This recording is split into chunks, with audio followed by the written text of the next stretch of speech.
Hi, my name is Aaliyah, and I'm currently a sophomore in college, and I love to complain about it. I think that education is really important, hence why I'm in college right now, but I really don't like school. Like, I haven't liked school since about fourth grade, and I complain to my mom about it all the time. But almost every time I complain to my mom, I say something to the effect of, see now, if I was in charge. So today I'm presenting 7 rules that I would implement if I was in charge of my university. So I'm going to be reading off of my notes to the right because I prepared a list.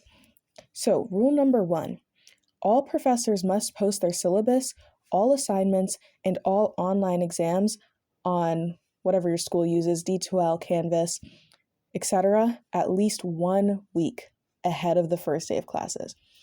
And this is because I like to be prepared. I will always say, like, when people ask me how I do so well in school, I say read the syllabus because it literally tells you exactly how to get an A. And I like to read it, like, I don't just read it, I print it.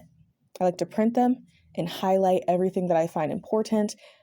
If I have any questions, I want to know before the first day of class so that I can have my questions answered before actually starting the course. Also, sometimes certain classes have like a lot of reading, so like I want to get ahead of the reading before going to class. And it really bothers me when professors don't even post the syllabus like before at all. Some of them will wait to post it until after the first class.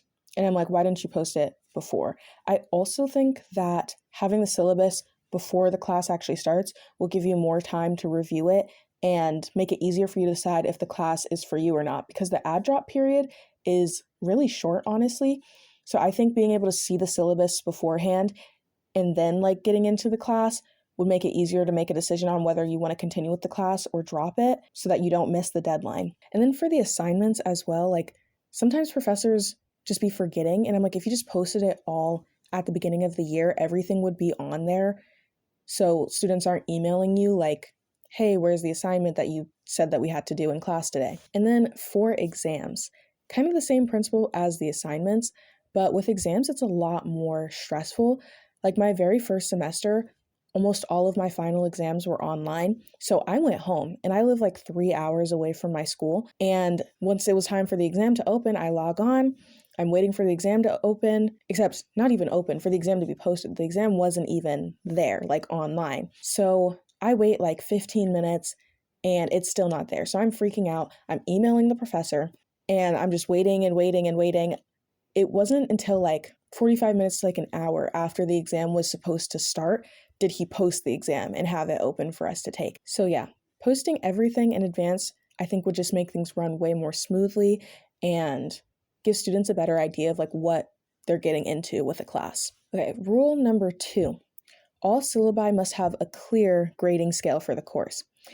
And that one seems pretty obvious, but I've literally had classes where in the syllabus, the professor put like a range. They'd put like, oh, a 90 to 100% is an A minus or an A. And I'm like, there's a huge difference between an A minus and an A. Like at my school, an A minus is worth 3.667 quality points, like for your GPA, whereas an A is worth a 4.0. So I'm like, I really need to know what that like target number I need to hit is to get the A. Because I always like, I'll keep track of my own grades and calculate, like according to the teacher's like grading scale, what my grade is at any given point. And I'll calculate like what the lowest possible grade I can get to get an A is so that I have like a reference to go off of like what I need to attain. But when they put a range like that, I'm like, so do I need a 93 or do I need a 95? Because not every class is the exact same. Like a lot of professors have different requirements, or like certain classes have a curve, which is why I'm like, you need to be as specific as possible in your syllabus. Rule number 3, this one's kind of brief, but all professors must take a class on how to create effective lecture slides. And I feel like they probably already have, but whatever class they're taking, I don't think is good enough. Because I've had professors that literally had like no words on their slides. And I understand that professors want us to take notes and like take effective notes based on what they're saying, but like you got to have something on the slides. Like not having any words at all makes it really, really difficult to pick out which information is important. Like I could look at a slide and it just be a picture with like no sort of caption, not even like the title of the picture, or if it's like a historical painting, not even the title of the painting.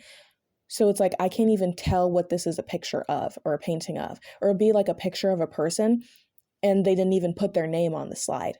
So like, how am I supposed to find out anything about this person besides what you said in class?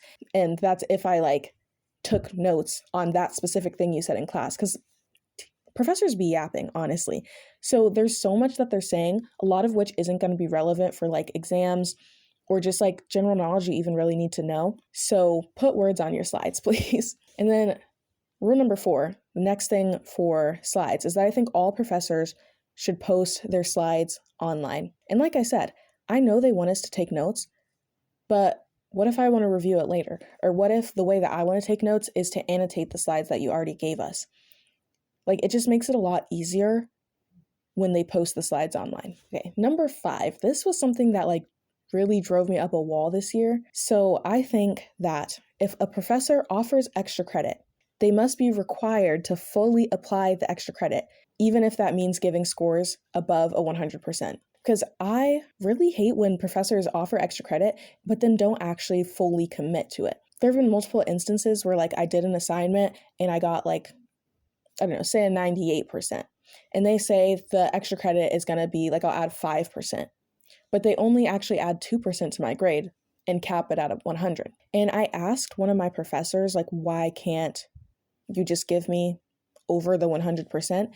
And their reasoning was that they had to be fair to other students. And in my mind, I really just don't think it's fair to not give the 100, like the above a 100%. Because if you offer the same extra credit to everyone, and like, let's stick with the like 5-point bonus example.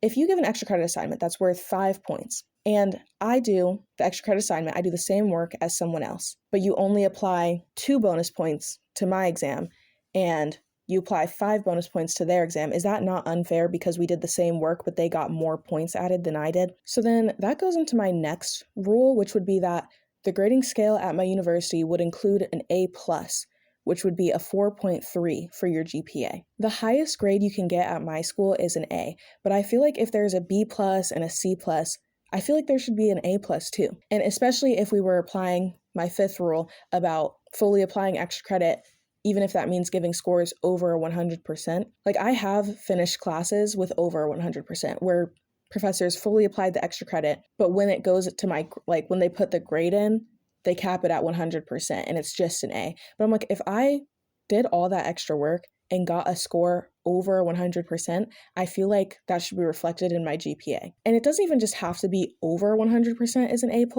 I feel like a 97 and up should be an A+, because a 97, 98 is like totally different than scoring like a 93 in my opinion. And I've heard the argument that like if you're getting over 100%, like the class is just too easy, or like, oh, that's only possible if professors are offering bonus credit. But I think that offering bonus credit benefits everybody. Like if you bomb a test, but you took the time to do an extra credit assignment, that's only going to help you. So like, I don't understand why anyone would complain about bonus credits being an option. But also on the point of like certain classes just being way too easy, obviously some classes are going to be easy. Like colleges have different difficulty classes. Like a 100 level class is going to be easier than a 400 level class. So if I have to take these 100 level classes, I have to take gen eds, like I had to take a health general education class, and it was the equivalent of like the health class that I took in high school. Like it was not hard. It was easy to get 100% on every single assignment on the exams. But if I'm forced to take that, like why shouldn't I be given the 100 if I did the work? And also like I think that easy gen eds like that, having the 4.3 like for your GPA, I think it's fair to like help cushion your grade, because you're going to have to take the harder 400 level, 300 level classes, things that are like actually in your major later on. But yeah, basically, I think the easy classes where I can get over 100 should affect my GPA positively to cushion my grade for when I'm taking harder classes. Because I also just think it's kind of ridiculous that as soon as you get one A- or a B, like your GPA, you'll never have a 4.0 again. Like I feel like I should be able to earn that back. And then rule number 7, I think is going to be the most unpopular. But I think attendance should be included in grading for most classes, like the majority of classes. I understand like certain classes, like I took anatomy and physiology this past semester, and the class was just so large that like it really doesn't make sense to take attendance every single day. But I actually really like attendance policies. Like a lot of people hate them, but I feel like I've only ever really benefited from them. I think these policies should be like pretty lenient, because I really don't like when professors are like really stuck up about it, or like they won't give you an excused absence for being sick, or they're asking for like all this crazy evidence that you were sick.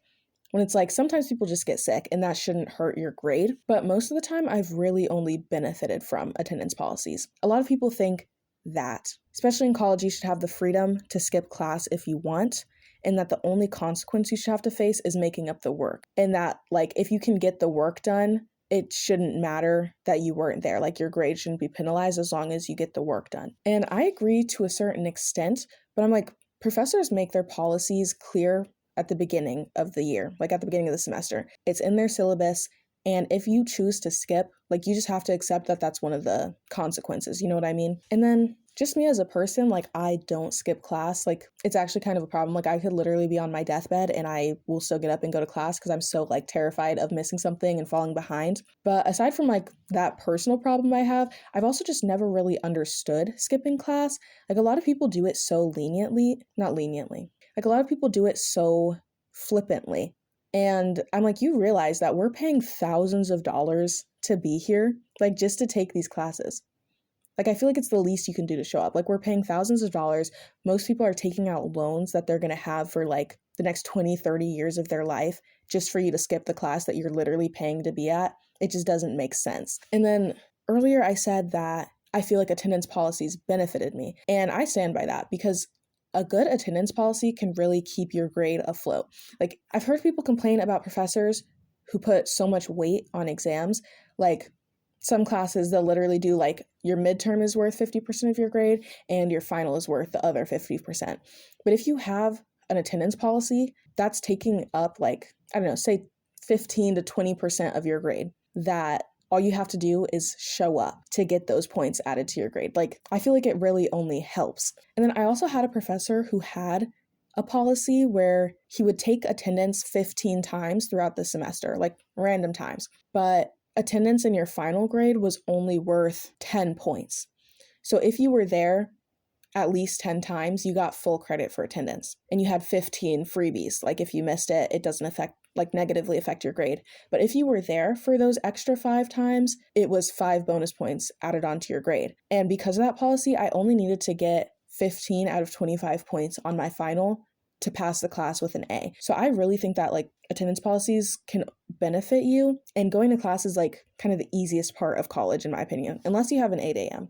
I have yet to have an 8 a.m. I know I'm going to have to in like my final year, I know for sure.